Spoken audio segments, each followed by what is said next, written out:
When masonry cracks, people tend to panic. Oh no, what's going wrong? Often it's not serious, and in fact the vast majority of cracks which occur in masonry are small in nature and not an indication of a serious structural problem. But it can be an issue sometimes, and especially if it's unsightly or if it's having financial consequences. For example, not being able to get a mortgage, worrying about whether or not the house you're buying is going to continue to move. The thing is that once a wall has cracked, it's no longer a homogeneous panel of masonry, it's separate bits. And so as walls naturally heat up and cool down, get wet and dry, there will be minute movements. And that can mean that an old crack will keep reappearing. It doesn't necessarily mean it's the end of the world, it's just a cyclical movement which is ratcheting up over time. And that can happen when grit drops in the crack when it's open, so it can't close again. And gradually it may get wider. Now, this happens because masonry, despite being, very strong, is actually weak in tension. In compression, it's really strong. So imagine, for example, if we're dealing with a 100-foot high Fred Dibner type chimney, the bricks at the bottom holding all that weight, tons and tons, hundreds of tons, they don't get squashed. They're the same size as the ones right on the top ring of the chimney. And the reason for that is they're very strong in compression. But as soon as a building made of brick or stone moves, what's happening is some of it wants to stay put. And the bit that stays put is anchored to the bit that's moving. And you get a crack. And that's what we call a tension crack. Now, as it happens, steel is very strong in tension, particularly stainless steel.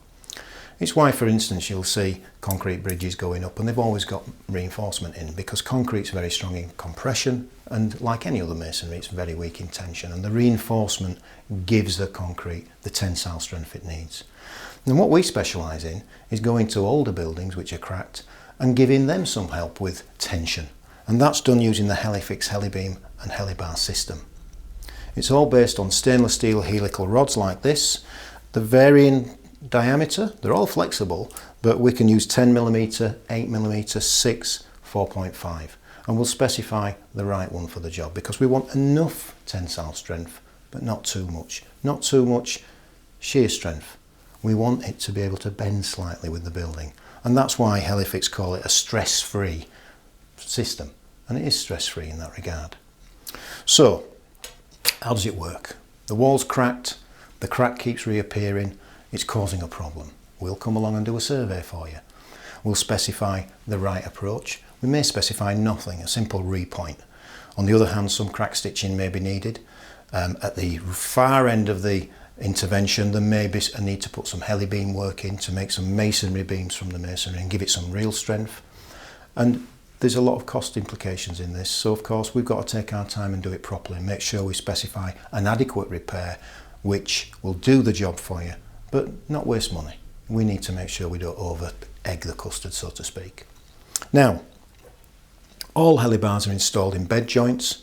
We'll chase into the bed joint to get some depth, and then the bars encapsulated within a grout. And the grout's essential, it's an important part of the job. They're not simply pointed in. What happens is we'll chase the bed out, we'll clean it, we'll pre-wet it, and then we'll inject this pre-mixed grout. We don't add water to it. The liquid comes with the powder. It's polymer modified, it's fixotropic, which basically means once we've stopped pumping, it stays where it is. It doesn't run out of the wall again or down a cavity. Once that grout's in the bed joint, we can encapsulate the bar. We may put 2 in if we're forming a structural helibeam, and usually, well always, there'll be 2 rows at least. When that's done, we'll inject another bead, and we'll keep doing that if we're putting 2 bars in, and then point over it. What have we changed? Well, initially we've changed nothing. They're inert, they're doing nothing. They're sat in the wall, happy as Larry, nothing's happening. But down the line, if the wind blows, the sun comes up, it's really cold, the wall may want to move a little bit. And when it does, it may go into tension. And if it goes into tension, the bar will absorb that tension and support the wall and stop the crack from opening up. You may get micro cracking, which is very tiny cracks, nothing to worry about, and that just shows that now the bar's working. We call that the tension phase in effect. What happens is the bar's sat doing nothing, it goes into tension, it begins to stretch and stops. Brilliant. So that's the Helibeam system in a nutshell. Now, The approach we use when specifying varies. Crack stitching, 1 bar. Masonry reinforcement, twin bars in each bed. And these come in 7 metre lengths, but we can literally overlap them by 500 millimetres and make them as long as we need. And we do this a lot for houses which have suffered previous movements, such as subsidence that's been repaired but left the house quite badly cracked, overpinning and dealing with corner support. They're very flexible. They enable us to bend round corners, for example. We can also combine these systems with lateral restraint. So if we've got a wall, for instance, a big gable, and it lacks restraint, but the trouble is it's got a staircase running all the way up it, you can't put helibars through that wall or stitching ties. They'd be, you'd be stepping over them as you go up the stairs. So what we do is we'll often use helibars to form a beam across the stairwell and then fix either end through into the body of the floor or cross walls. So it's really flexible, and our surveyors, myself included, will be able to guide you through that minefield basically.